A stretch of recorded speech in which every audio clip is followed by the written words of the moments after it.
Have you ever heard of Chicken Man? Well, his real name is Fred Chicken Man Staten, a nightclub performer, conjure worker, and self-styled voodoo priest. He said he was born and raised in the Baptist family, and the story told him by his grandparents was that he had royal African blood and spiritual gifts.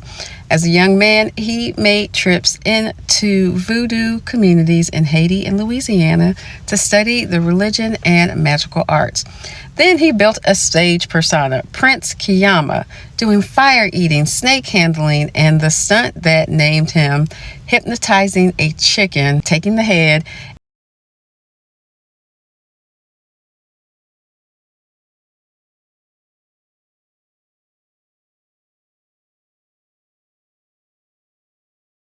UPI found him outside the convention center, hustling gree bags to politicos. What was inside? It was doggy dung and seaweed. The picture was that it was to ward off evil and bring success. He told them Haiti was still his mecca. He revisited it yearly to rev up his magic and his peak Bourbon Street entrepreneurship. By the 90s, you could catch him on Rampart Street near the House of Voodoo. A British photographer named Kevin Reynolds took a 1992 portrait of him and wrote that after he complained about pain, Chicken Man laid hands on him, mixed with a little bag of roots and bones, John the Conqueror included, and told him to carry it. Reynolds swear his back felt better the rest of the trip. He also quotes Staten's philosophy that the chicken is wise. If you bite off its head, he will give you knowledge too. That's straight from someone who sat with him, by the way. Now, one of his biggest boosters was Earl Bernhardt, the Tropical Isle bar owner, the hand grenade cocktail guy. In a recorded oral history, Bernhardt says that Chicken Man blessed their first bar with ash crosses on the walls, and business took off.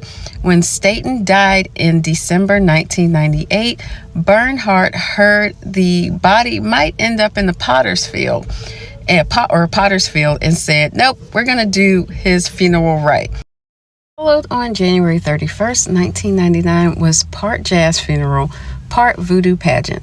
A horse-drawn hearse from Charbonnet, priestesses doing rites in front of a Rampart Street shop, and even spitting sips of gin onto the casket, Staten's favorite. So he'd have a drink in the hereafter.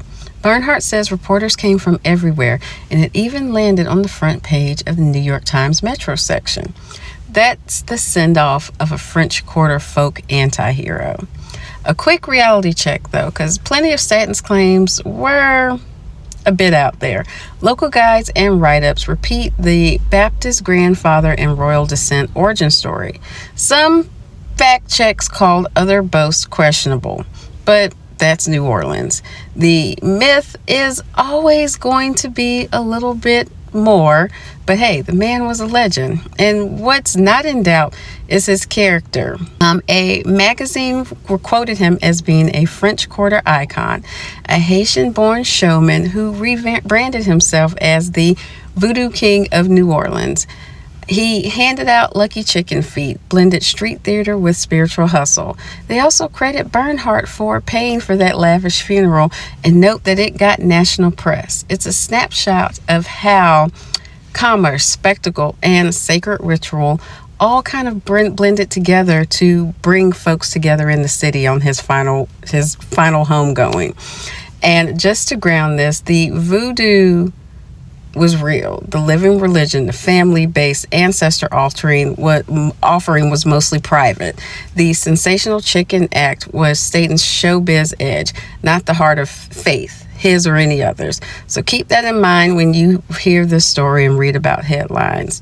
Fred Chicken Man Staten was a Baptist-raised man. That was his origin story. Haiti pilgrimages, Greece, the 98 convention, the back alley healer to some, and the shock act to others. And the funeral was very cinematic. It is what made him, it is what made New Orleans, and keeps his name being repeated and makes him a legend.